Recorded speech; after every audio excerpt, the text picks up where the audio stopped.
यानों के विकास क्रम में, यानों के विकास क्रम में, ठीक है।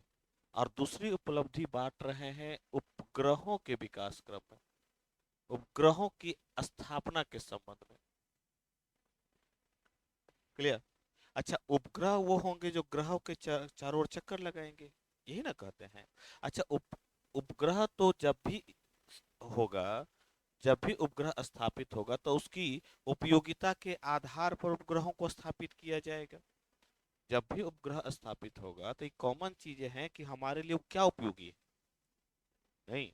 अच्छा, जब भी उसकी उपयोगिता होगी, हमको पृथ्वी का अवलोकन करना है, तो ऐसा तो नहीं है कि हम पृथ्वी के अवलोकन करने के लिए सबसे ऊपरी कक्षा में उपग्रह को स्थापित कर देंगे, संभव नहीं है। ठीक है। हमें है जो संचार उपग्रह, हमको संचार व्यवस्था स्थापित करनी है, हमको मौसम का जानकारी लेना है, नहीं, हमको रिसर्च करना है। तो ऐसा तो नहीं कि रिसर्च करने के लिए आप पृथ्वी के चारों ओर ही चक्कर लगाते रहिएगा। आपको दूसरे ग्रहों के रिसर्च करने के लिए आपको कक्षा से बाहर जाना पड़ेगा, यानी कि 36,000 किलोमीटर से आपको बाहर जाना पड़ेगा। तर्क तो यही ना है। इसीलिए उपग्रहों की जो स्थापना होती है उसकी उपयोगिता के आधार पर होती है, उपयोगिता के आधार पर होती है उपग्रहों की स्थापना, ध्यान रखिएगा। तो अच्छा, जब भी उपयोगिता का, तो कौन कौन सी उपयोगिता हो सकती है, प्रश्न एक तो मन में आता है ना, कि आप जो बांट रहे तो किस आधार पर, तो कौन कौन सी। तो मैं पहला एक कहता हूं कि पृथ्वी के अवलोकन के रूप में, पृथ्वी के अवलोकन के रूप में, जिसको आप अर्थ ऑब्जर्वेशन सैटेलाइट के नाम से जानते हैं। पहला तो ये उपयोगिता हो गया। अच्छा, पृथ्वी का अवलोकन होगा तो क्या हो सकता है पृथ्वी का अवलोकन, ये तो अलग अलग कार्य होगा ना। तो हो सकता है कि पृथ्वी के अवलोकन में आपको मौसम की जानकारी लेना हो, सिर्फ मौसमी जानकारी ही लेना हो, सिर्फ मौसमी जान भाई, अलग अलग, इसमें भी पृथ्वी के अवलोकन में भी अलग अलग न कार्य होगा, नहीं, इसमें भी अलग अलग कार्य होंगे। क्लियर। तो आपको, तो या तो सिर्फ मौसम की जानकारी लेना हो सकता है सिर्फ वायुमंडल की संरचना, वायुमंडल की संरचना की जानकारी लेना हो, और वायुमंडल में जो परिवर्तन हो रहा है सिर्फ इसके बारे में जानना हो, नहीं। या हो सकता है कि पृथ्वी का हलचल, पृथ्वी में किसी भी प्रकार का हलचल हो रहा हो, किसी भी प्रकार का हलचल हो रहा हो, इसके बारे में जानकारी इकट्ठा करनी हो।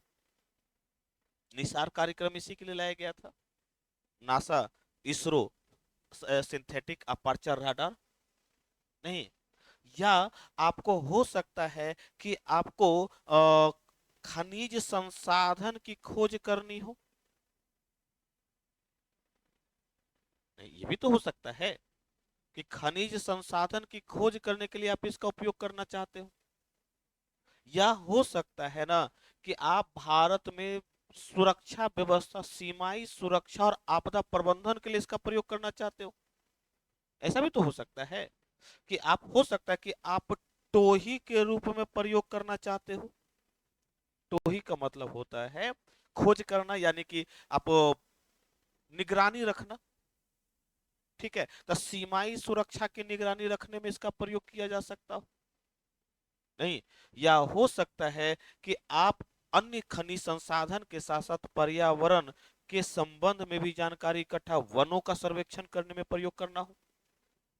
देखिएगा, प्रत्येक 2 वर्षों में जो वन रिपोर्ट जारी होती है वो रीसेट के माध्यम से ही तो जारी होती है। और रीसेट क्या है, तो अर्थ ऑब्जर्वेशन सैटेलाइट है। क्लियर। तो ऐसे कई कार्यों के लिए सैटेलाइट का प्रयोग किया जाएगा, कई कार्यों के लिए। तो आप जब पृथ्वी के अवलोकन के लिए करेंगे पृथ्वी के रूप में, तो हम उसे आम तौर पर अर्थ ऑब्जर्वेशन सैटेलाइट कहते हैं। और हाल ही में अर्थ ऑब्जर्वेशन सैटेलाइट 6 को लॉन्च किया गया था, ठीक है। उसके पहले रीसेट श्रृंखला के उपग्रह, कार्टोसैट श्रृंखला के उपग्रह, अब इन उपग्रहों को ईओएस के नाम से भेजा जाता है, EOS-1, EOS-2, नहीं। तो इसका काम होगा, इसका काम होगा इन रूपों में कार्य करना। हो सकता है ना कि आपके कृषि आपदा प्रबंधन में आप इसका प्रयोग कर रहे हो सकता है कृषि के क्षेत्र में इसका प्रयोग कर रहे हो। जैसे प्रधानमंत्री फसल बीमा योजना अंतरिक्ष आधारित ही तो है, सैटेलाइट बेस्ड ही तो है, और जिसमें किसी किसान को यदि नुकसान हो जाता है तो उसके नुकसान को भरपाई करने के लिए जो प्रधानमंत्री फसल बीमा योजना के तहत जुड़ा हुआ है, तो कितने लैटिट्यूड पर है, कितने लॉन्गिट्यूड पर है, कहां पर नुकसान हुआ है, कितना नुकसान हुआ है, इसके लिए कहीं किसी व्यक्ति को जाने की जरूरत नहीं है। वह सिर्फ और सिर्फ वह किसके आधार पर, तो अंतरिक्ष आधारित उपग्रहों के आधार पर वह इसकी उसको तुरंत है जो पीएमएफवाई के तहत उसको है जो पेमेंट आएगा। ठीक है। तो एक्चुअली ये एक ऐसा स्थिति है कि इसके माध्यम से आप कितने सारे कार्यों का संचालन कर रहे हैं। नहीं, चक्रवात मौसम की अच्छा, मौसम की जानकारी इकट्ठा करना हो तो देखिए तो ओशियन सेट जो है, महासागरों के साथ साथ एक इसमें और आएगा, महासागरों की स्थिति को भी पता करना हो, महासागरों का अध्ययन करना हो, तो इसके लिए मौसम के लिए मेगा ट्रॉपिक्स का प्रयोग किया जा रहा है उपग्रह का। ओशियन सेट का प्रयोग महासागरों के अध्ययन के लिए किया जा रहा है। टोही के लिए, खनिज टोही के लिए आपको रीसेट और कार्टोसेट का प्रयोग किया जा रहा है। नहीं, और किसी भी हलचल के लिए निसार का प्रयोग किया जा रहा है। नहीं, इसलिए आप समझिए कि उपग्रह सिर्फ इसलिए स्थापित नहीं है, तो निचली कक्षा में कौन से उपग्रह क्या लाभ करेगा, तो यह उपग्रह काम करेगा इस इन कामों में। ठीक है। आप देखिएगा इसके संरक्षण तो रीसेट। अच्छा, ये जितने भी उपग्रह होते हैं निचली कक्षा वाले, इसको आईआरएस के भी नाम से जानते हैं। इसको रिमोट सेंसिंग उपग्रह कहते हैं, रिमोट सेंसिंग उपग्रह कहते हैं, सैटेलाइट।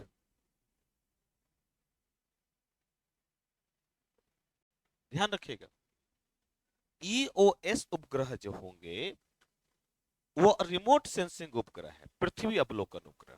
और पृथ्वी अवलोकन रिमोट सेंसिंग उपग्रह उसको कहते हैं जो वेव्स पर कार्य करता है। ठीक है, तरंग दैर्ध्य पर कार्य करता है। तो कौन से तरंग दैर्ध्य पर कार्य करता है, क्लियर। तो जो माइक्रोवेव जो तरंग है, विजिबल और आईआर जो तरंग है, अर्थात वैद्युत चुंबकीय सिद्धांत पर कार्य करता है। क्लियर। तो है क्या, तो एक्चुअल अच्छा, ये जितने भी उपग्रह जो आपको दिख रहे हैं, ये जो पृथ्वी अवलोकन, तो कहाँ स्थापित होंगे, निचली कक्षा में। इन उपग्रहों को कहाँ स्थापित कीजिएगा, निचली कक्षा। ऊपर तो आप लेकर के जा नहीं सकते हैं, संभव ही नहीं है। ऊपर से फोटो कैसे खींचेगा वो। आपको कार्टोसैट उपग्रह की विशेषता यह है कि इसमें इतना बेस्ट कैमरा लगा हुआ है, इतना प्रभावी कैमरा लगा हुआ है कार्टोसैट उपग्रह में, क्लियर, कि इससे 9 इंच तक के 9.84 इंच, 9.84 इंच एक फुटबॉल के आकार का, इतना ही मान के चलते हैं। नहीं, तो 9.84 इंच तक के इमेज को क्लियर दिखा सकता है, क्लियर। अच्छा, इसको कहाँ स्थापित, जीटीओ में तो स्थापित करेंगे नहीं, तो नीचे रहेगा तभी ना स्थापित करेंगे। इसलिए इन सारे उपग्रहों को लियो में स्थापित कर। अच्छा, लियो में भी तरीका है। ऐसा लियो की जो दूरी होती है, वह दूरी 100 किलोमीटर से लेकर के 2000 किलोमीटर तक होती है, और उसको चलने के लिए एनर्जी ना चाहिए।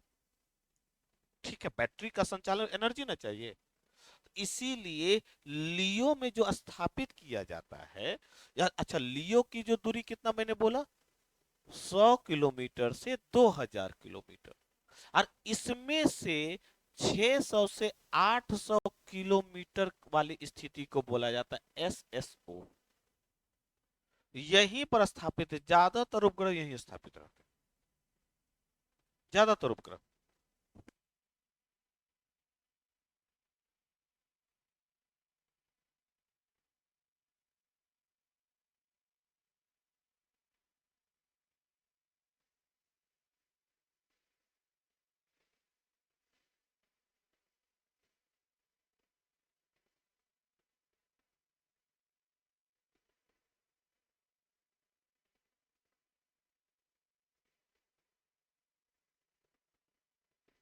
क्यों में स्थापित उपग्रह काम क्या करेगा?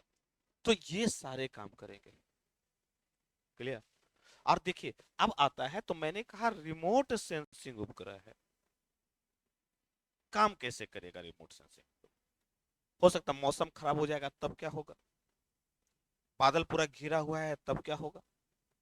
नहीं। अच्छा, लियो में जितने भी उपग्रह स्थापित होते हैं, इसको पोलर सैटेलाइट बोलते हैं, क्योंकि इसका परिक्रमण काल ऊपर वाले सैटेलाइट का परिक्रमण काल से अधिक होगा, कम होगा, सॉरी। जैसे जैसे हम ऊपर की ओर जाएंगे परिक्रमण काल बढ़ता ना जाएगा, तो लियो का परिक्रमण काल ऊपर वाले जीटीओ और मियो की अपेक्षा कम होगा। ठीक है। और यह ध्रुव के चारों ओर चक्कर लगाएगा ऐसे करके।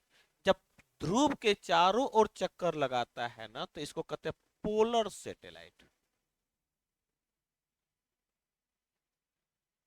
ठीक है। 80 से 130 मिनट में पूरा चक्कर लगा लेता है। क्लियर?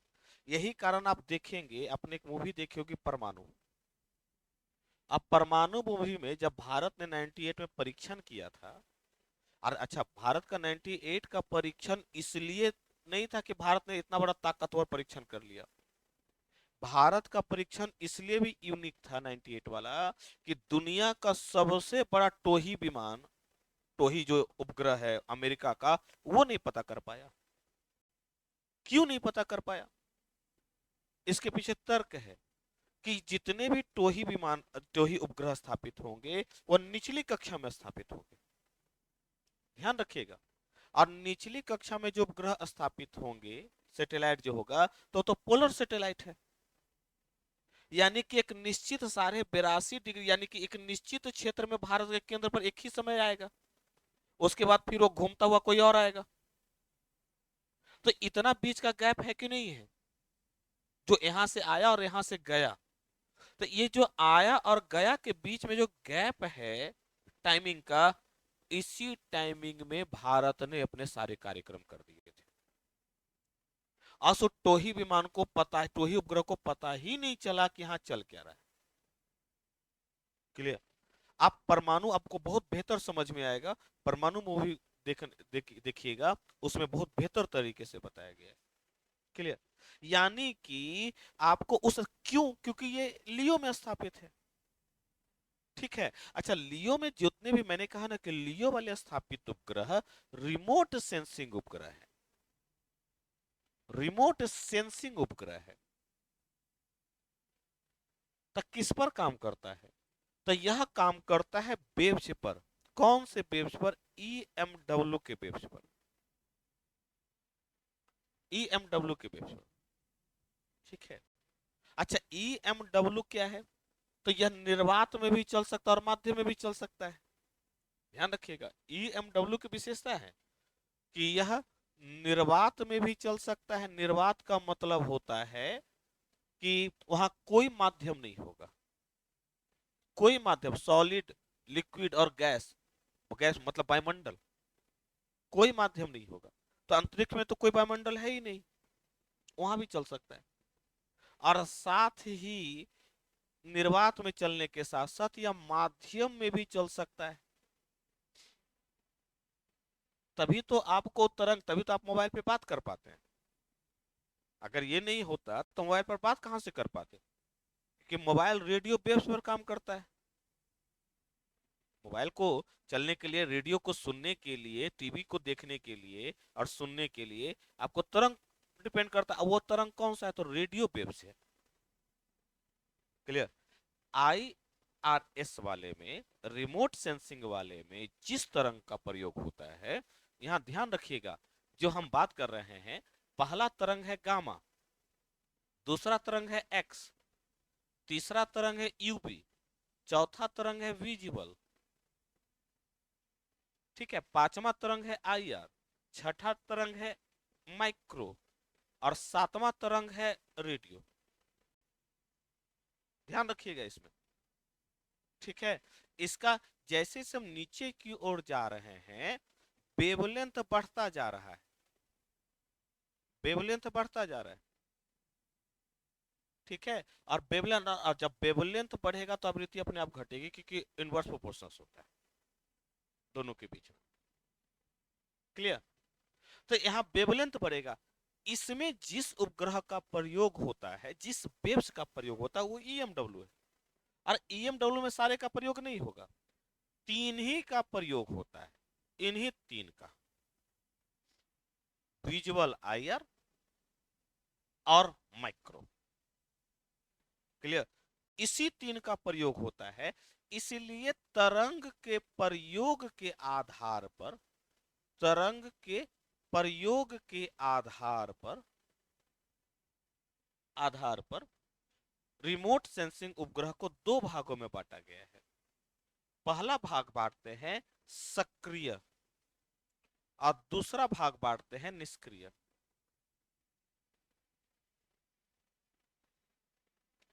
एक्टिव और पैसिव। क्लियर?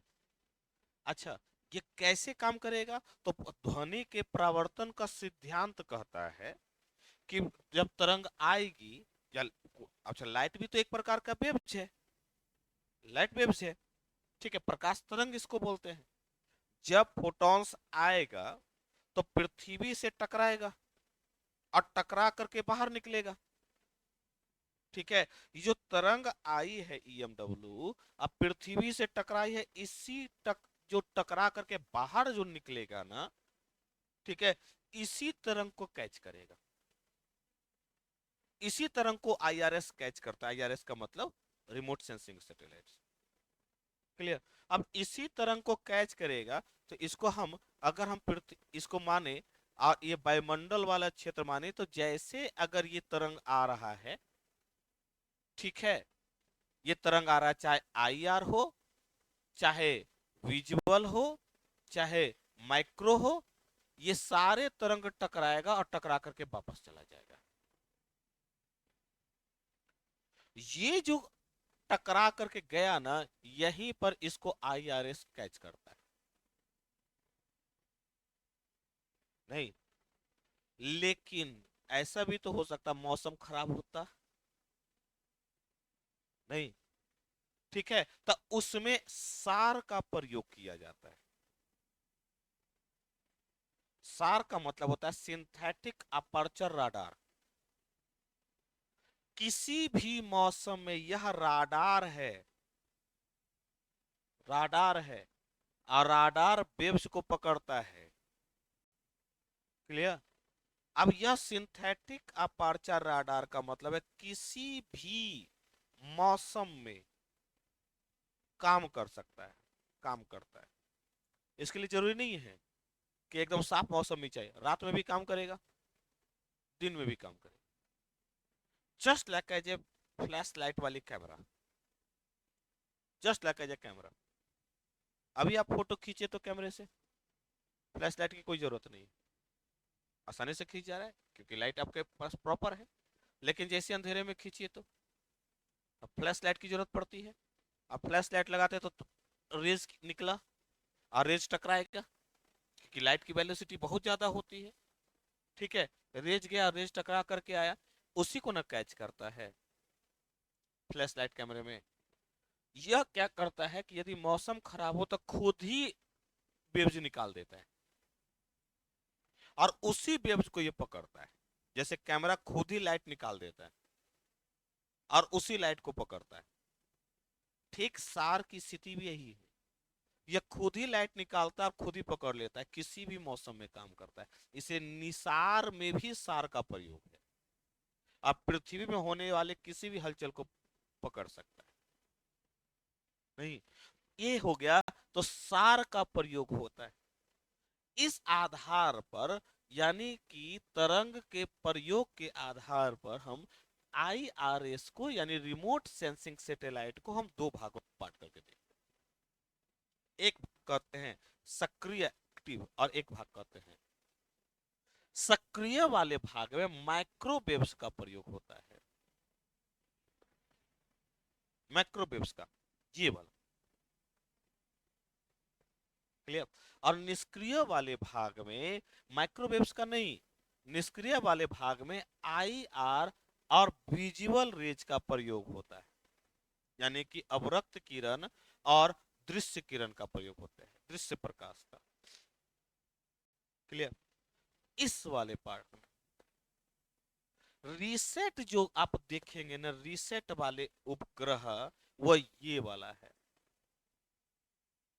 ए सॉरी, ये वाला है। और ये वाला जो सैटेलाइट देखेंगे, ओशियन सैटेलाइट, मेगा ट्रॉपिक, सब ये वाला है। क्लियर। इसी सिद्धांत पर आईआरएस काम करता है। अच्छा, जाएगी, वेव जाएगा, टकराएगा, वापस आएगा, उसको कैच करेगा, तब जाकर के इमेज का निर्माण करेगा, इसके बारे में जानकारी इकट्ठा करेगा। और उस जानकारी, वो जो डाटा आया है, उस डाटा का फिर उसके बाद एनालिसिस किया जाएगा और अलग अलग मंत्रालय को सौंप दिया जाएगा।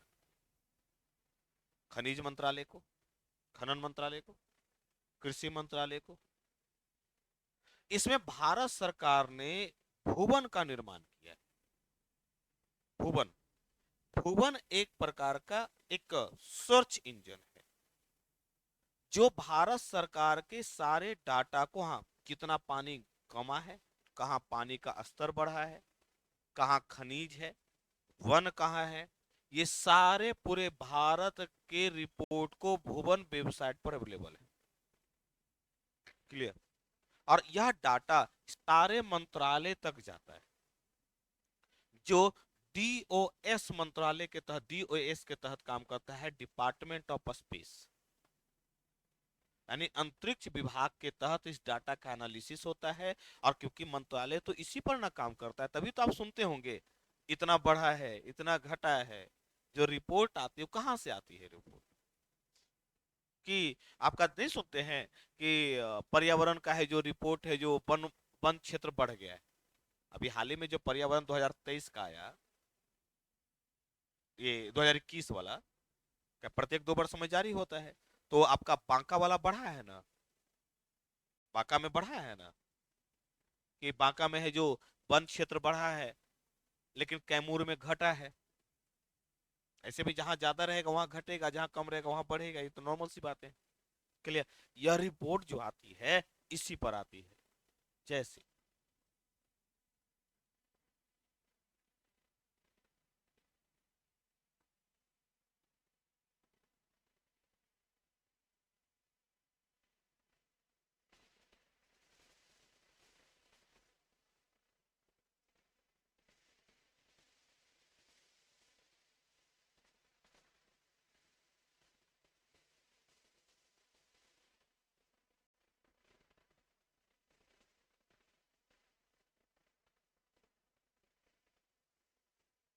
नेट नहीं चल रहा है क्या? बंद है क्या? ऑन है तो फिर क्यों नहीं चल रहा? नॉट अवेलेबल बता रहा है।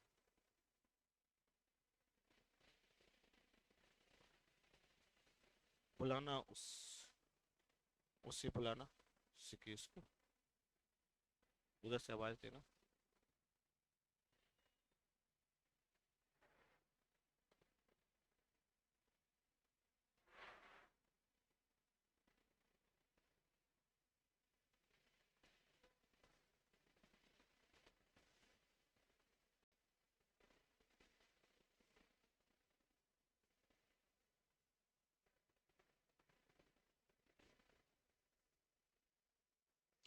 नेट नहीं चल रहा है क्या, देखो तो।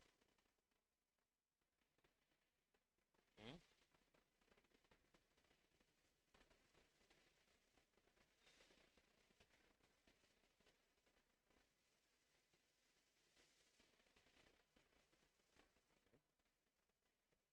नहीं चल रहा है।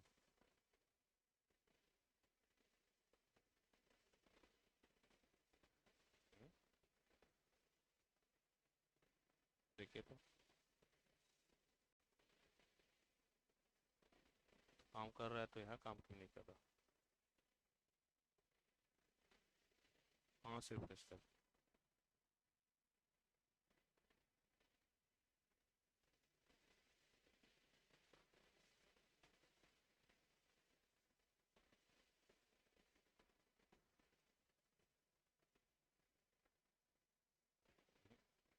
वो नहीं कर रहा।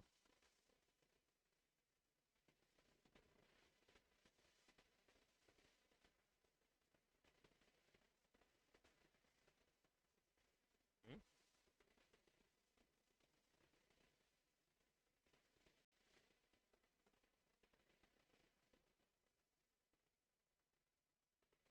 काम नहीं कर रहा।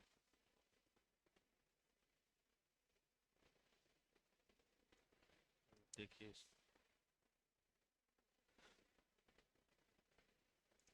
क्लियर, काम ही नहीं कर रहा है तो क्या करें।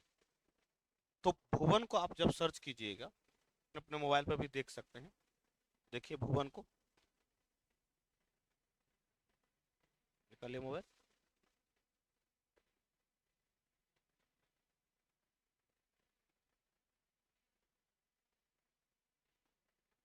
क्लियर। अच्छा मोबाइल उसमें देखिए भुवन सर्च कीजिए, और उसमें देखिएगा कि सारा का सारा डाटा है। एग्रीकल्चर का अलग होगा, वाटर का अलग होगा। मेन साइट पे जाइए भुवन के, है ना।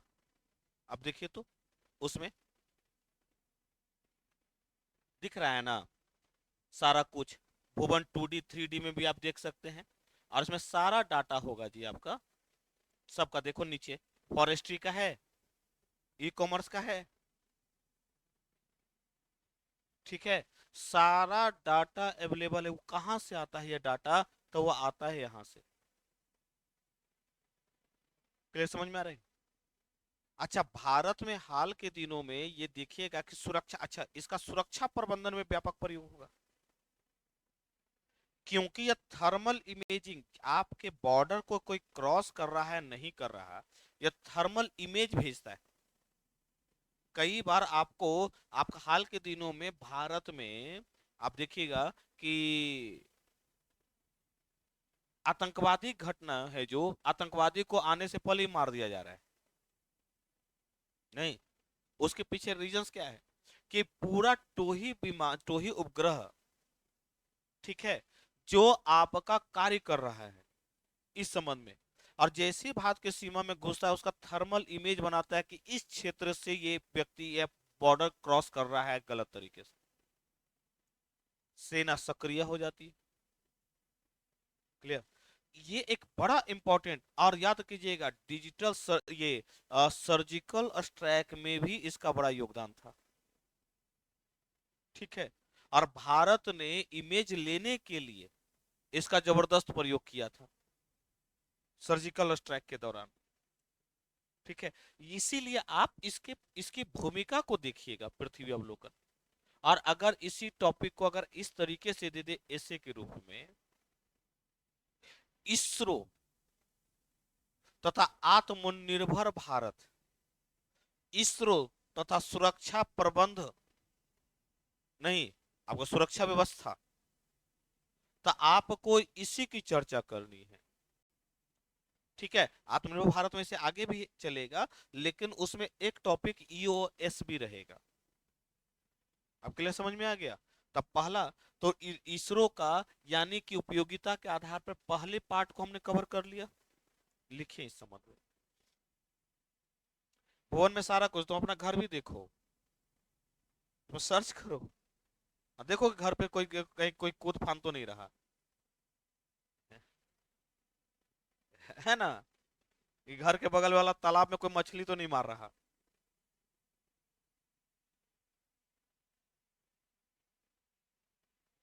देखिए पहला, उपयोगिता के आधार पर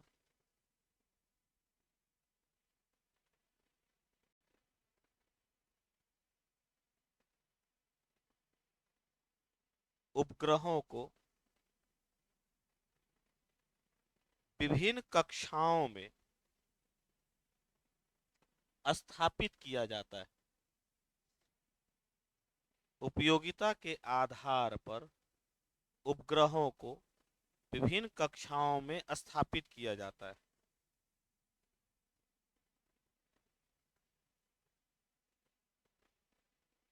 ठीक है, आप उपयोगिता, तो इसका हम नामकरण कर लेते हैं अलग अलग। तो अगर मैं इसे पहले बांटूं, उपग्रहों को उपयोगिता के आधार पर लिखाने से पहले, उपग्रहों को उसके उपयोगिता के आधार पर यदि मैं इसको डायमेंशंस बनाऊं कि कौन से क्षेत्र में, तब पहला प्रयोग होगा ईओएस के रूप में, पृथ्वी के अवलोकन उपग्रह के रूप में पहला प्रयोग। दूसरा होगा नेविगेशंस के रूप में। और याद रखिएगा, क्वेश्चंस बनते ही बनते हैं, बनेंगे ही बनेंगे, चाहे ऐसे में बने चाहे उसमें बने, बनेगा ही बनेगा। क्लियर। तीसरा आपसे पूछा जाएगा अनुसंधान के रूप में। चौथा जो आपसे बनता है वो संचार उपग्रह के रूप में। ध्यान रखिएगा, इसलिए हम उपग्रहों को चार, मेनली रूप से चार ही है, ऐसे तो बहुत सारे हैं, लेकिन मेरे अगर मैं इसी को अलग अलग तौर पे बांट दूं आपको, मतलब इसको थोड़ा सा 2 मिनट के लिए भूल जाए कि ये है, और इसी को मैं बोल दूं सामाजिक सशक्तिकरण में स्पेस साइंस की भूमिका, नहीं, आपदा प्रबंधन में स्पेस साइंस की भूमिका, इसरो की हम भूमिका बोल रहे हैं। आपसे बोल दूं, नहीं, संचार क्रांति में इसरो की भूमिका, तो स्वरूप बदल जाएगा। आर्थिक सशक्तिकरण में इसरो की भूमिका, आत्मनिर्भर भारत के निर्माण में इसरो की भूमिका, कई रूपों में ना क्वेश्चंस बन सकता है। तो जब तक आपको ये नहीं पता रहेगा ना बंधु, सभी में जो भी मैंने शब्द बाद में बोला है, चाहे वह शब्द मैंने सामाजिक बोला हो, सामाजिक विकास में इसरो की भूमिका, आर्थिक सशक्तिकरण में इसरो की भूमिका, आपदा प्रबंधन में इसरो की भूमिका, नहीं, आपका आत्मनिर्भर भारत में इसरो की भूमिका, ध्यान रखिएगा, ऐसे के रूप में यहीं से आएगा, यहीं से आएगा ऐसे के रूप में, लेकिन सारा खेल इसका होगा, सारा खेल इसका होगा। मंगलयान तक तो हम पहुंच गए, लेकिन आज भी एचडीआई में स्थान हमारा स्थिति खराब है। अब इस पर चर्चा करो। एक तरफ अंतरिक्ष और एक तरफ कुपोषण, कोई बड़ी बात नहीं है। क्लियर। अब आपका एनालिसिस से क्या कहता है उस संबंध में, उस टॉपिक के संबंध में, यानी कि सबका तर्क होगा, सबका पक्ष और विपक्ष होगा। तो इस रूप में हम बांटने की कोशिश कर रहे हैं उपयोगिता के आधार पर। इसे उतारे।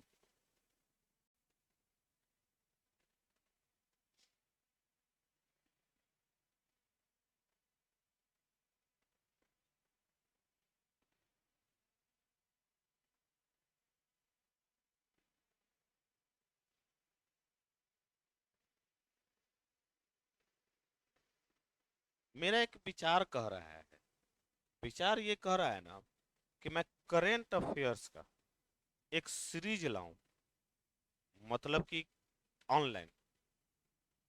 करंट अफेयर्स ऐसे नहीं, वन भारत के प्रधानमंत्री कौन, ये करंट अफेयर्स नहीं। करंट अफेयर्स का वह वाले जो, कि जैसे मान लो कि अभी हाल ही में चंद्रयान 3, जैसे कि मान लो हाल ही में आया चंद्रयान 3।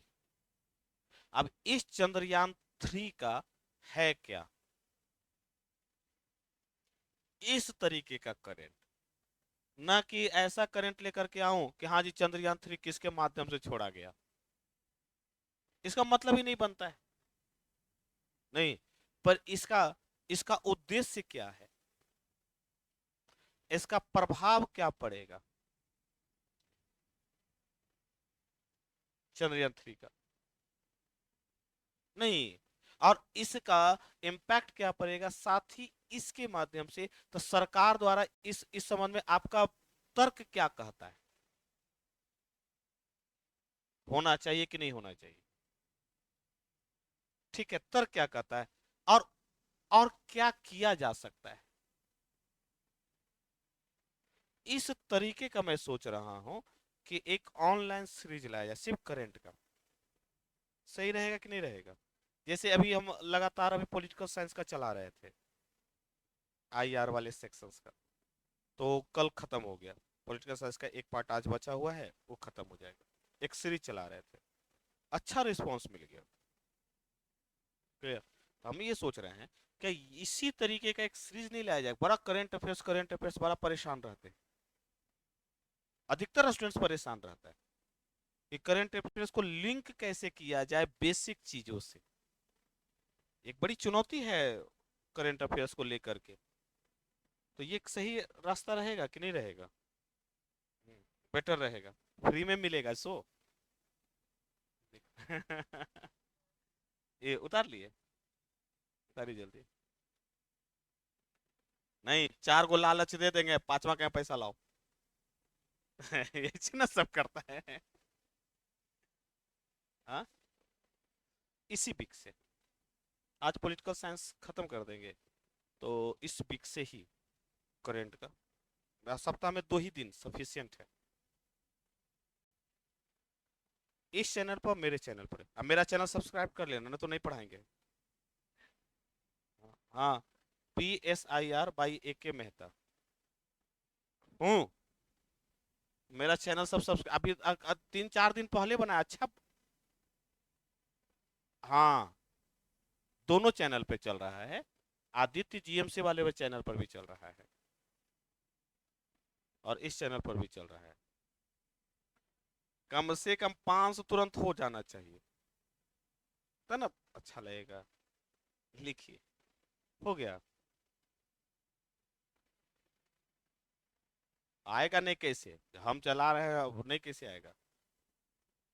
अभी 140-139 था। तब आएगा, धीरे धीरे ना आएगा। 140 हो गया देखो। 3 दिन 4 दिन पहले लॉन्च किए हैं, 5 दिन। और बढ़ जाएगा, बड़ा बड़ा बड़ा बड़ा बड़ा बड़ा बड़ा बढ़ना चाहिए, तभी ना मजा आएगा। है ना बालक? लिखे, उपग्रहों की उपयोगिता।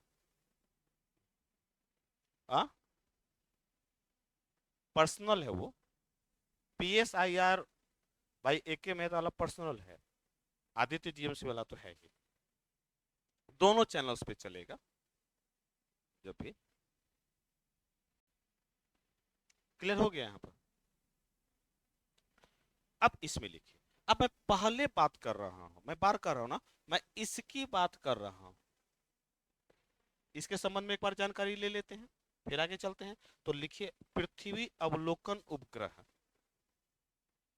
Earth observation satellite. Earth observation satellite,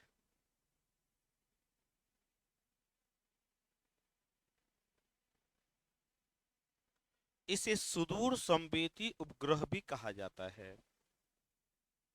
इसे सुदूर संवेदी उपग्रह, इंग्लिश शब्द जरूर लिख लेना, रिमोट सेंसिंग सैटेलाइट। कभी कभी ना हिंदी में ही दे देगा, रिमोट सेंसिंग सैटेलाइट। ठीक है, एमपीपीएससी में तो इतना बार पूछा है। ठीक है, रिमोट सेंसिंग सैटेलाइट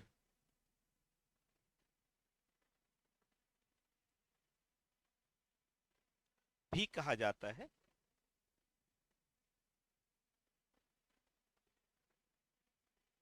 इन उपग्रहों को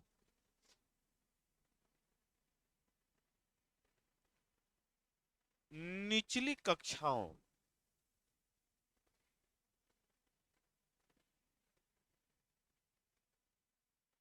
निचली कक्षाओं लियो में स्थापित किया गया है, किया जाता है। लियो में, ऐसे करो, लियो में विशेषकर SSO में स्थापित किया जाता है। लियो में विशेषकर SSO में स्थापित किया जाता है। जिसकी दूरी 600 से 800 किलोमीटर तक होती है, यानी कि पृथ्वी की सतह से 600 से 800 किलोमीटर तक होती है।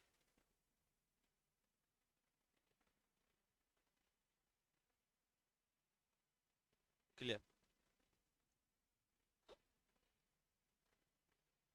इन उपग्रहों के माध्यम से इन उपग्रहों के माध्यम से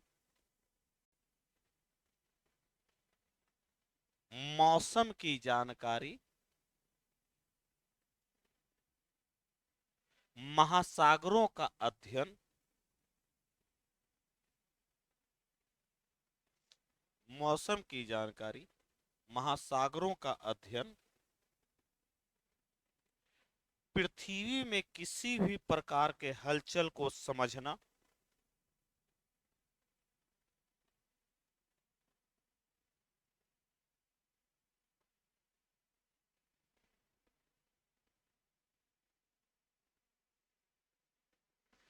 वायुमंडलीय संरचना का अध्ययन,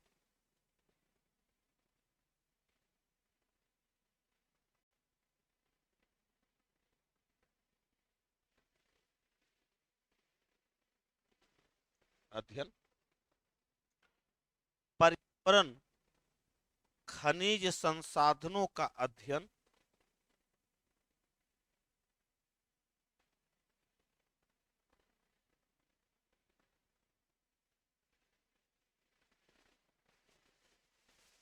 सैन्य क्षेत्र में टोही उपग्रह के रूप में प्रयोग,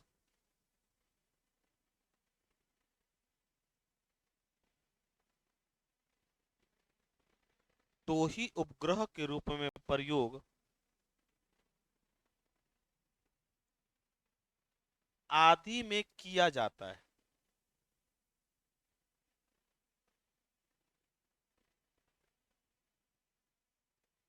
ध्यान रखिएगा। क्लियर।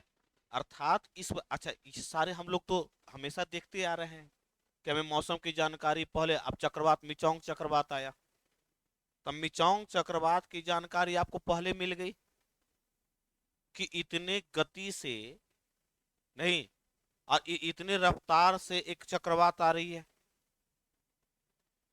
ठीक है। या आप वो देखिएगा तो बारिश होगी कि नहीं होगी, इस साल कितनी बारिश होगी, बादलों का स्वरूप किस प्रकार से बन रहा है, नहीं, वायुमंडल के संरचना में किस प्रकार से परिवर्तन आ रहा है, नहीं, इन सब की जानकारी आपको कहां से मिल जा रही है? सैटेलाइट से। और वो सैटेलाइट कहाँ स्थित है? लियो में। अब क्लियर, समझ में आ गया।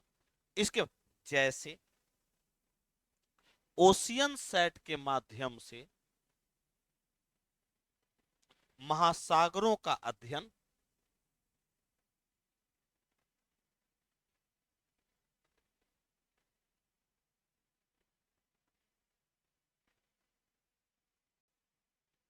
कॉमा, मेगाट्रॉपिक के माध्यम से मौसम की जानकारी, मेगाट्रॉपिक के माध्यम से मौसम की जानकारी,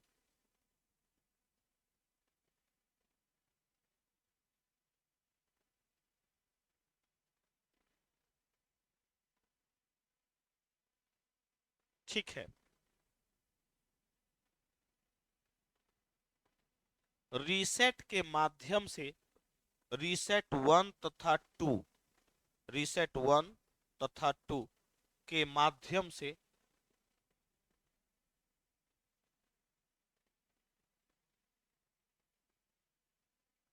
पर्यावरण, विशेषकर वन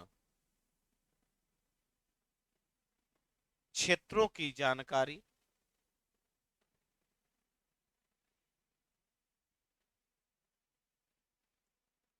आदि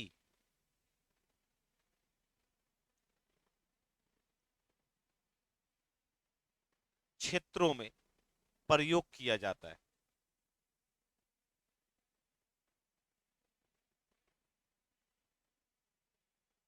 अच्छा, इसमें एक और है, कार्टोसैट। कार्टोसैट, ध्यान रखिए, कार्टोसैट को आई इन द स्काई कहा जाता है। आई इन द स्काई कहा जाता है कार्टोसैट को, यानी कि ऊपर से आसमान का आंख है ये। ठीक है, जो 9.8 इंच तक के इमेज को प्रॉपर साफ रूप से प्राप्त कर सकता है। ठीक है, इससे क्या होगा लाभ? इसका लाभ ये मिलेगा कि किसी भी क्षेत्रों का प्रॉपर जानकारी हमें आसानी से मिल जाएगी। नहीं, कार्टोसैट को आई इन द स्काई की संज्ञा दी गई है।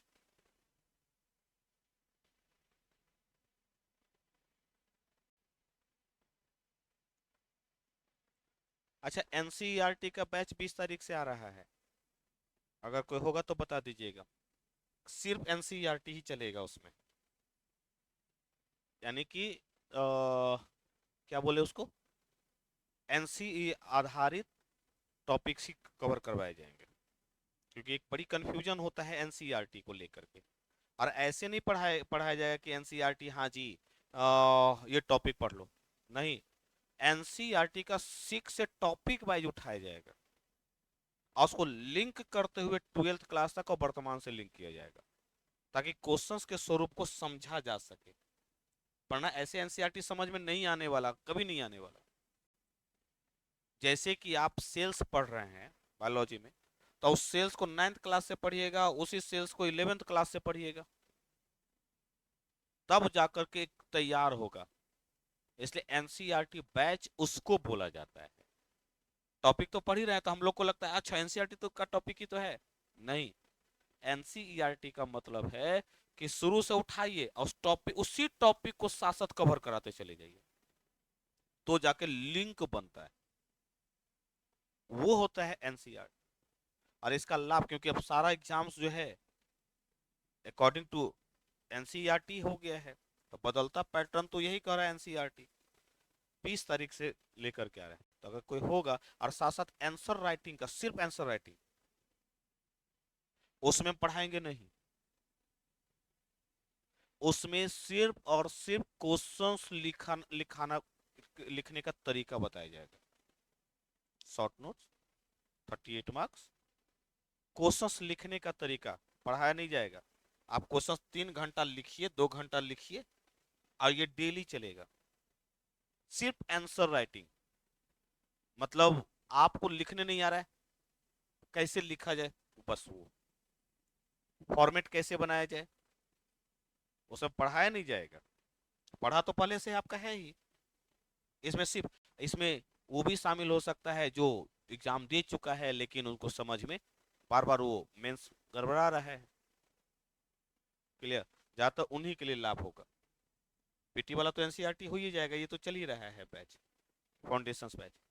सिर्फ आंसर राइटिंग, उसमें कोई पढ़ाई नहीं होगी, सिर्फ और सिर्फ आंसर कैसे लिखा है। अधिकतर के पास तो यही ना समस्या है लेखन का। कल एक लड़की मिली, हमको समझ में नहीं आ रहा है सर कि हम ऐसे वाला देखें, इतना कम समय है, शॉर्ट नोट्स हम 150 शब्दों में चला जा रहा है मेरा, और उसके चक्कर में मेरा 38 मार्क्स एकदम साफ छूट जा रहा है। शॉर्ट नोट्स पकड़ने के चक्कर में 38 मार्क्स साफ छूट जा रहा है। एक क्वेश्चन छूटने का मतलब कि आपसे अगले दिन पेपर दीजिए न दीजिए कोई मतलब ही नहीं बनता है, नहीं होता है। 38 मार्क्स ना है जी, और ऐसे में 100 मार्क्स ना है, दीजिए न दीजिए कोई फर्क नहीं पड़ता है। इसलिए सिर्फ और सिर्फ लेखन के हम उस कम समय में कितना बेहतर लिख पाए। ठीक, तो 20 तारीख से आंसर राइटिंग और 20 तारीख से ही एनसीईआरटी बैच, क्योंकि 17 तारीख को दरोगा वाला खत्म हो जाएगा, तो उसके बाद ही हलचल शुरू होगी। तो अगर कोई होगा, तो अगर आप लोग भी जुड़ना चाहेंगे तो उस आंसर राइटिंग वाले जो भी आपको सुविधा होगा उस बैच में जुड़ जाइएगा। लिखिए, क्या लिखे? आई इन द स्काई का, इसके माध्यम से, इसके माध्यम से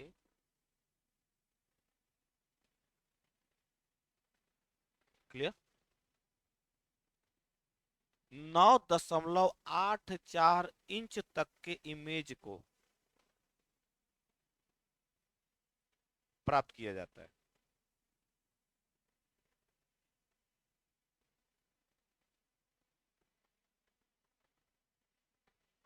पैराग्राफ चेंज करके, यह उपग्रह, यह उपग्रह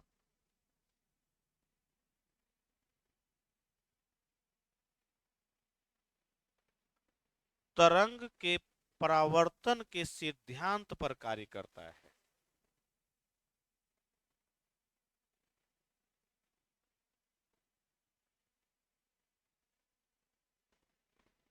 जिसमें वैद्युत चुंबकीय तरंग,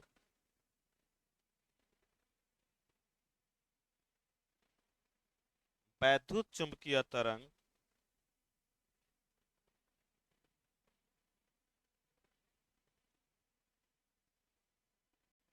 अवरक्त किरण, अवरक्त किरण, दृश्य प्रकाश तथा सूक्ष्म तरंग, माइक्रोवेव्स,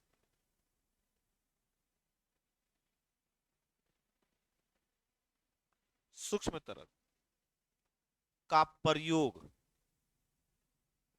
होता है।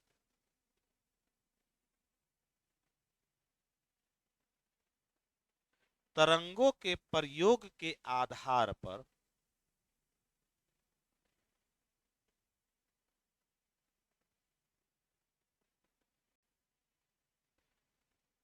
इसे दो भागों में बांटा गया है।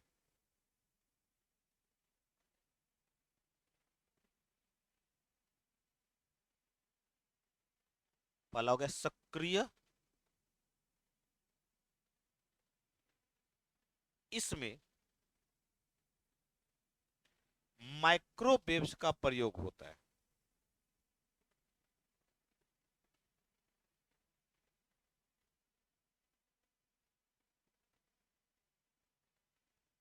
और सेकेंड निष्क्रिय, इसमें दृश्य प्रकाश तथा अवरक्त किरण का प्रयोग होता है।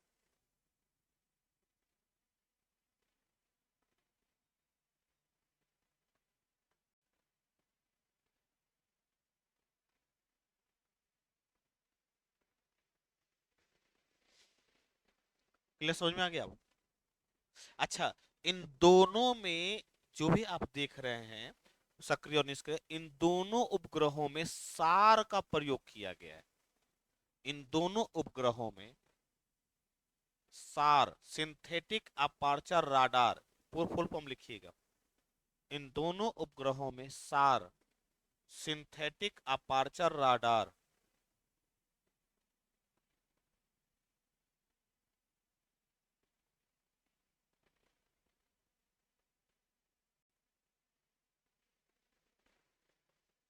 सिंथेटिक अपर्चर राडार का प्रयोग किया गया है, किया जाता है। क्लियर, समझ में आ गया? अब इसी डाटा के आधार पर, जो प्राप्त डाटा होगा, इसके आधार पर योजनाओं का निर्माण किया जाएगा। ध्यान रखिएगा, योजनाओं का निर्माण डाटा के आधार पर होगा, और वो डाटा आपको प्रॉपर रूप से कहां से मिल रहा है? तो तकनीक के माध्यम से। और उसको देने का काम कौन कर रहा है? तब वह आपका काम कर रहा है कौन? सैटेलाइट्स और स्पेस विभाग। ठीक है, अंतरिक्ष विभाग जो है, इसरो, डीओएस के अंतर्गत ही काम करता है। डीओएस का मतलब होता है डिपार्टमेंट ऑफ स्पेस। स्पेस विभाग के तहत ही इसरो काम करता है, और वह रिपोर्ट देगा, और उसके आधार पर डाटा, जिसका केंद्र अहमदाबाद में, ठीक है, अहमदाबाद में इसका डाटा, और उस धीरे धीरे सारे, तब पृथ्वी मंत्रालय को, सारे मंत्रालय को सौंप दिया जाएगा, और उसके आधार पर निर्णय होंगे। ठीक है, तो पहला तो काम हो गया कि इसके माध्यम से, अच्छा, इसका लाभ क्या मिला बंधु?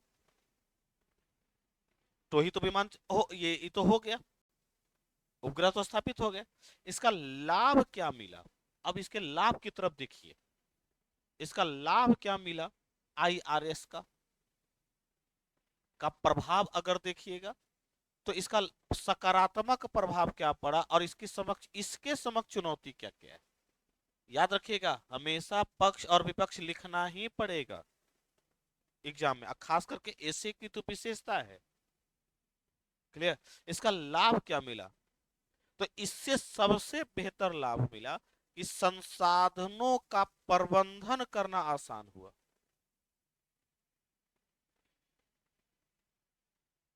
और जब संसाधन का प्रबंधन बेहतर होगा, अब कौन से संसाधन, तो जल संसाधन, कौन से संसाधन, खनिज संसाधन, जीवाश्म ईंधन नहीं, आपका मिट्टी भी तो एक प्रकार का संसाधन। तो संसाधनों का प्रबंधन आसान हुआ, जिससे सतत विकास को बढ़ावा मिला। आप समझिएगा, संसाधनों का प्रबंधन करना आसान हो गया और संसाधन का कुशलता प्रयोग होगा। आजकल देखते हैं ना, शहरी प्रबंधन या कचरा प्रबंधन या जल प्रबंधन, ये प्रबंधन होगा कैसे। जैसे प्रबंधन उसको ना कहते हैं कि जब किसी भी चीज को सुचारू पूर्वक करना, जिससे भविष्य में भी काम कर सके और आसान भी हो, वर्तमान में भी सतत विकास को बढ़ा मिला। इसका लाभ ये मिला कि योजनाओं का निर्माण करना आसान हो गया, योजनाओं का निर्माण आसान हो जाएगा क्योंकि उसके पास प्रॉपर डाटा आ गया। क्योंकि क्योंकि डाटा की उपलब्धता हो गई। अच्छा, इस डाटा पर संशय नहीं किया जा सकता कि जो देखा है उसी को आप प्राप्त किए, यानी कि एकदम स्वच्छ डाटा, साफ सुथरा डाटा, कहीं बिना फेरबदल के उपलब्ध हो गया। आप व्यक्ति से डाटा नहीं लिया है, वो तकनीक के माध्यम से डाटा आया है। ठीक है, व्यक्ति से यदि डाटा आता तो उसमें फेरबदल हो सकता था, लेकिन यहां तो डाटा लिया गया किससे है, तो तकनीक से।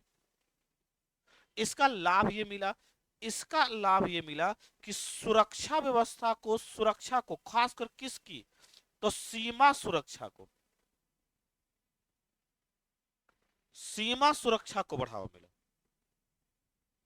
रिसेट के माध्यम से नहीं, पर्यावरण संबंधी, पर्यावरण किसका, वन संरक्षण के संबंध में इसका प्रयोग हुआ, आपदा प्रबंधन में इसका प्रयोग होने लगा। आपदा प्रबंधन में क्यों,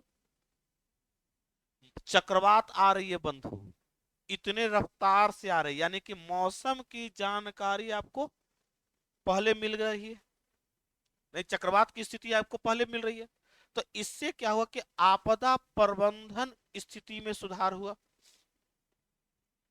जो उड़ीसा 99 में आपदा से इतना बड़ा प्रभावित हुआ था कि उसका आज तक गणना नहीं हो पाई है कि कितने लोग हताहत हुए 99 में। आज उड़ीसा आपदा प्रबंधन में दुनिया में सबसे यूनिक है, आदर्श स्टेट के रूप में जाना जाता है और यूएनओ के माध्यम से आपदा प्रबंधन के लिए पुरस्कार उठा रखा है। नहीं, यानी कि अच्छा, आपदाओं से जान माल की हानि कम हो जाएगी आपदा प्रबंधन से, लोग को हटाना आसान हो जाएगा, यानी कि मानवीय क्षति को रोकने में संभव हो पाया।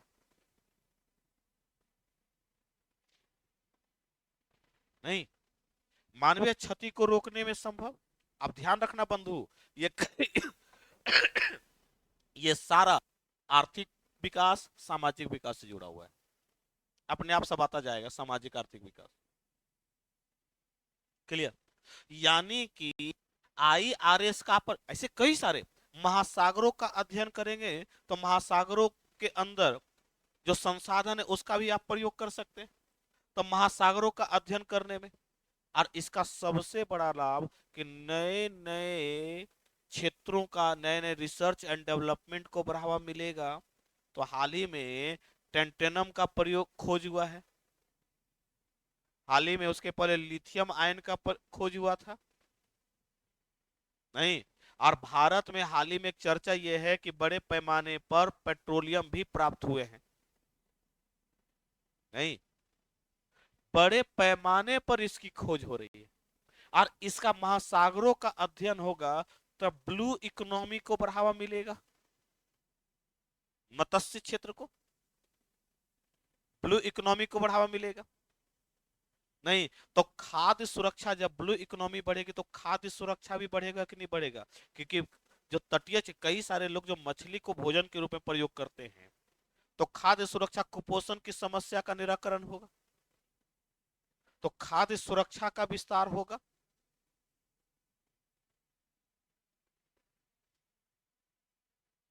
नहीं। आप सिर्फ सैटेलाइट नहीं छोड़ रहे हैं बंधु, आप लैब टू लैंड सिद्धांत के आधार पर मानवीय, आर्थिकी, सामाजिक विकास का आधार तैयार कर रहे हैं। नहीं। ये सारा कार्य होगा, और भी हो सकते हैं इसका लाभ मिलेगा, एक मोटा मोटी जो मेरे दिमाग में भी आ रहा है। लेकिन ऐसा नहीं है कि सब कुछ बल्ले बल्ले है, कई चुनौतियां भी। कि आज भी भारत को एक उपग्रह को स्थापित करने में, एक सैटेलाइट को स्थापित करने में कई महीने लग जाते हैं, और एक ही बार प्रयोग हो सकता है, दोबारा प्रयोग नहीं हो सकता। यानी कि रीयूजेबल यान नहीं है। जाता है और नष्ट हो जाता है, फिर दोबारा बनाइए। इसके कारण अंतरिक्ष कचरा भी फैल रहा है।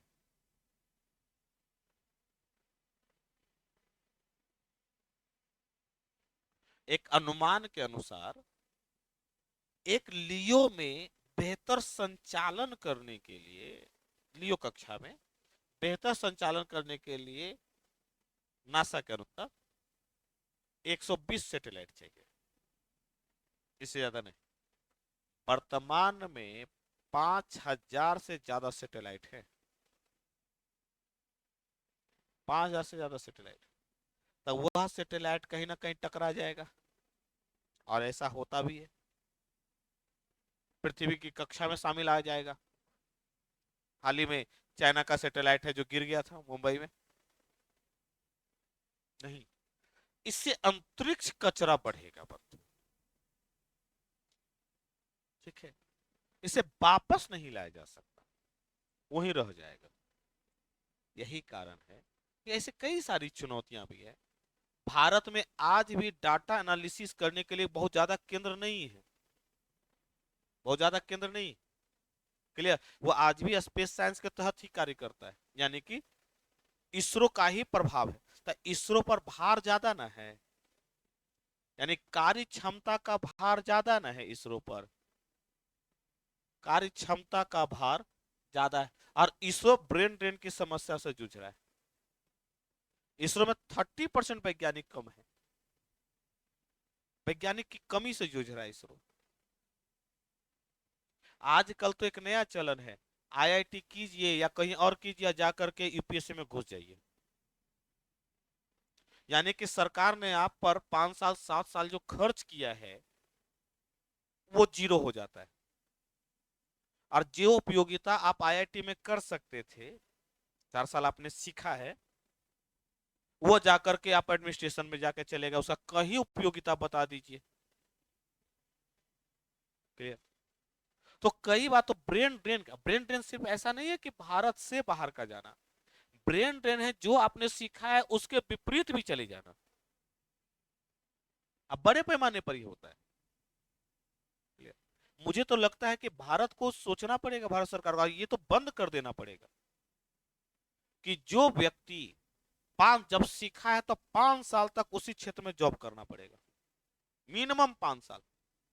अब 5 साल के बाद तुम्हारा उम्र ऐसे भी खत्म, कर लो जो कर रहा है। यानी कि जिस क्षेत्र पर खर्च कर रहे हैं उसी क्षेत्र पर आप काम कीजिए, यानी आईआईटी में तो आप बेहतर ना काम कीजिएगा। और आप भाग जा रहे हैं कहाँ? डॉक्टर एमबीबीएस भाग जा रहा है कहाँ? यूपीएससी की तरफ, पीसीएस की तरफ, ताकि अधिकार मिले, पैसा नहीं, अधिकार मिले। और उसका लॉस ऑलरेडी संस्थाओं को हो रहा है। क्लियर? तो कई सारी चुनौतियां हैं, तो लिखिए आईआरएस का प्रभाव लिख लीजिए।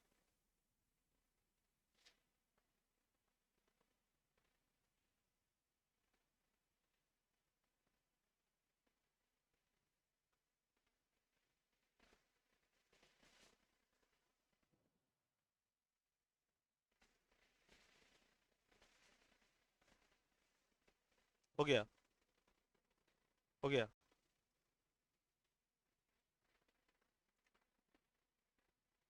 ऐसे ने ऐसा कर दिया है ना कि हर चीज है तो कहता आप डिस्क्राइब पढ़ करके आओ। अब ऊपर ऊपर पढ़ करके शॉर्ट नोट्स और ऐसे के लाने का मतलब है कि एकदम आप उसके बारे में बेहतर जानकारी रखते हो। आईआरएस का मतलब क्या है, आईआरएस की भूमिका क्या है, तब ना जाकर के लिखा जाएगा। और ऊपर वो पढ़ेगा ना, अच्छा बुक्स में नहीं है, बुक्स में थोड़ा सा लिख करके छोड़ दिया है, रिमोट सेंसिंग उपग्रह, उसमें सिर्फ लिख दिया है कि क्या बोलते हैं, सक्रिय और निष्क्रिय तरंग दैर्ध्य के तरंग के परावर्तन के सिद्धांत पर बात कहानी खत्म। इसका एक्चुअली रोल क्या है, प्रश्न तो यहां से ना है। क्या? सुरक्षा, सीमा सुरक्षा।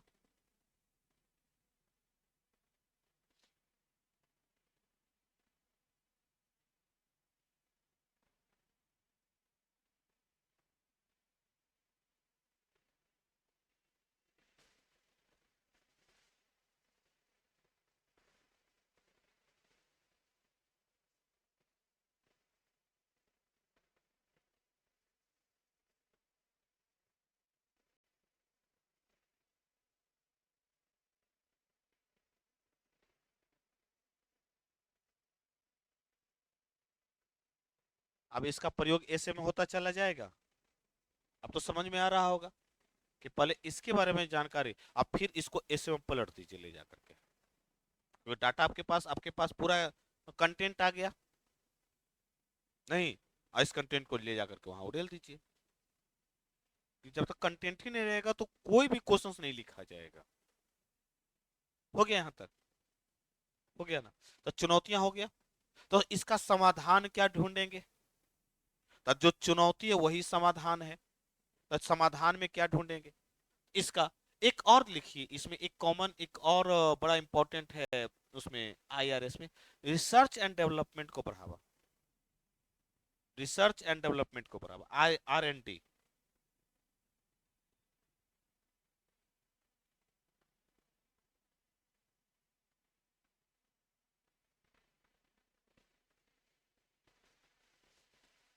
क्लियर?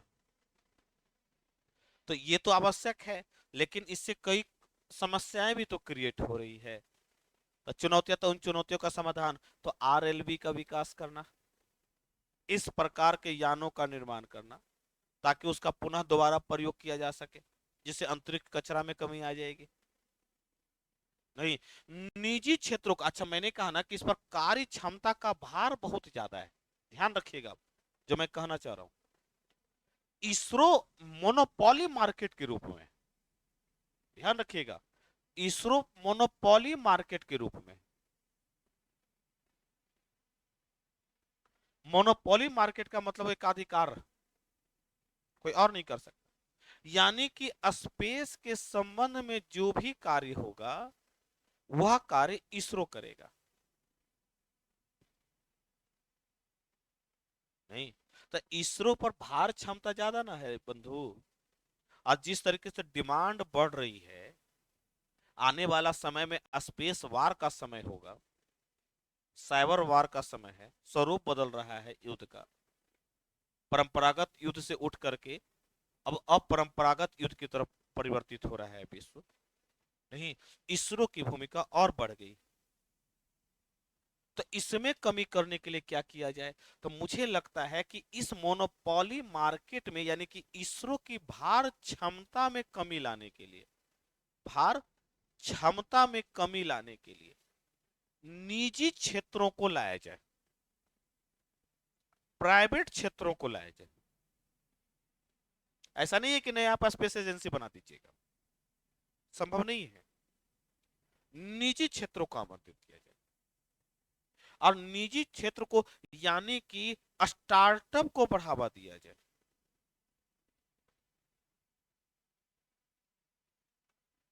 द न्यूयॉर्क टाइम्स हाल ही में एक लेख छपा था, भारत में 472 से ज्यादा स्टार्टअप इन करने वाले हैं इस क्षेत्र में, जिसमें से वर्तमान में 70 प्लस स्टार्टअप है जो काम कर रहा है। स्काई रूट इसी का एक उदाहरण, अग्निकुल इसी का एक उदाहरण।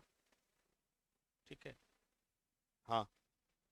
और ध्यान रखिएगा, इसी को प्राइवेटाइजेशन यानी कि निजी क्षेत्रों को भी आमंत्रित करने के लिए इन स्पेस की व्यवस्था की गई। ध्यान रखिएगा, तीन है, इसरो, इन स्पेस और एनएसआईएल। 2023 में, अप्रैल 2023 में जब स्पेस पॉलिसी भारत सरकार ने घोषित किया, उसमें से तीन प्रमुख क्षेत्र माने गए, तीन केंद्र बनाए। एक इसरो, जो प्रक्षेपण करेगा, रिसर्च करेगा। इन स्पेस, जो निजी क्षेत्रों को आमंत्रित करेगा, निजी क्षेत्रों के लिए इन स्पेस की व्यवस्था की। और एक NSIL, new space India limited, जो दूसरे देशों के उपग्रह को भारत में प्रक्षेपित करने में योगदान देगा, उसके साथ साथ एंट्रिक्स भी। क्लियर? तो इसका भार क्षमता को कम करने के लिए क्या किया जाना चाहिए? तो निजी क्षेत्रों को आमंत्रित किया जाए। अब अब ये मैं नहीं करा कि जीटीओ तक जाएगा, इसी को बढ़ावा देने के लिए तो एसएसएल भी आया, स्मॉल सैटेलाइट लॉन्च व्हीकल्स। और स्मॉल सैटेलाइट लॉन्च व्हीकल के माध्यम से लियो कक्षाओं ग्रहों को स्थापित नहीं, इसका असर यह होगा कि इसरो पर भार कमेगा, ब्रेन की समस्या कम होगी, क्योंकि स्टार्टअप जब निजी क्षेत्र आएगा तो नए नए तकनीक भी आएंगे, तो तकनीक का डेवलपमेंट होगा।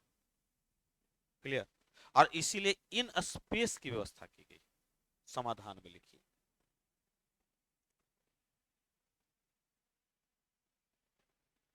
भारत सरकार ने अप्रैल 2023 में नई अंतरिक्ष नीति लागू की,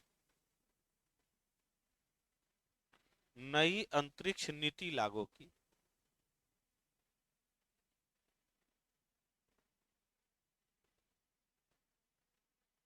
जिसके अंतर्गत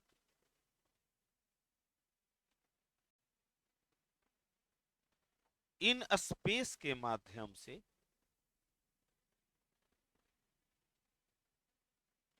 निजी क्षेत्रों को आमंत्रित किया जाता है, निजी क्षेत्रों को बढ़ाने पर जोर दिया गया, निजी क्षेत्रों को बढ़ाने पर जोर दिया गया।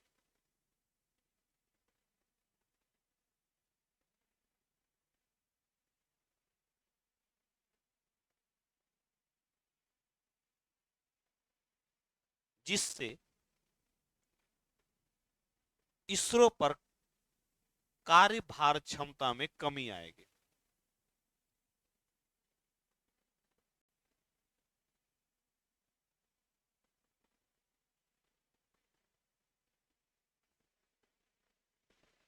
इसके अतिरिक्त आरएलवी का निर्माण को, आरएलवी यानी कि रीयूजेबल लॉन्च व्हीकल्स को बढ़ावा दिया जाए,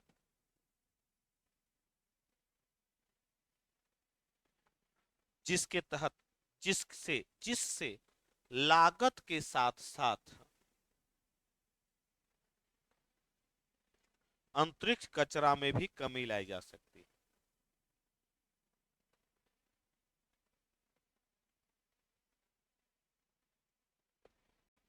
हो गया बंधु। यानी कि अगर आईआरएस, तो आईआरएस की उपयोगिता क्या होगी? तब पृथ्वी अवलोकन का मतलब समझ में आ गया। इसका लाभ, लाभ कितना बड़ा है।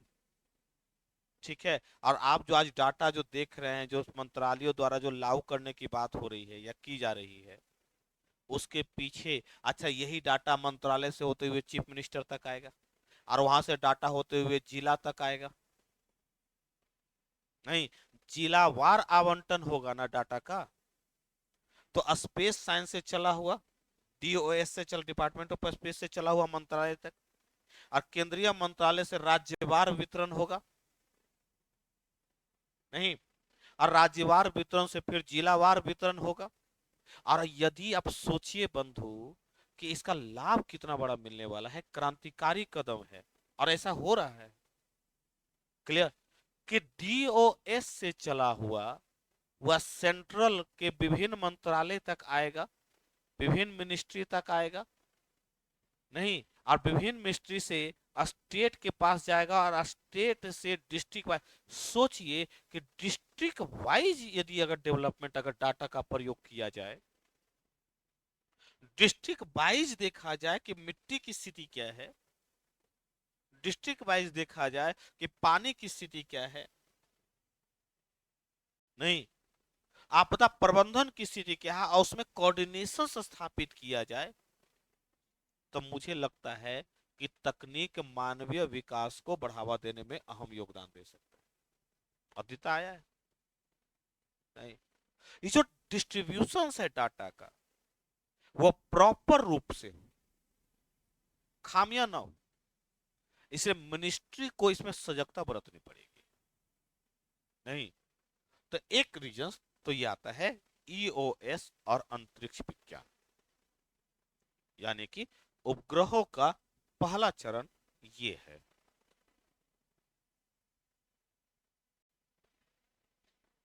ये वाला क्लियर हो गया। नेक्स्ट चरण में हम इसकी और इसकी चर्चा करेंगे। तो आज के लिए धन्यवाद।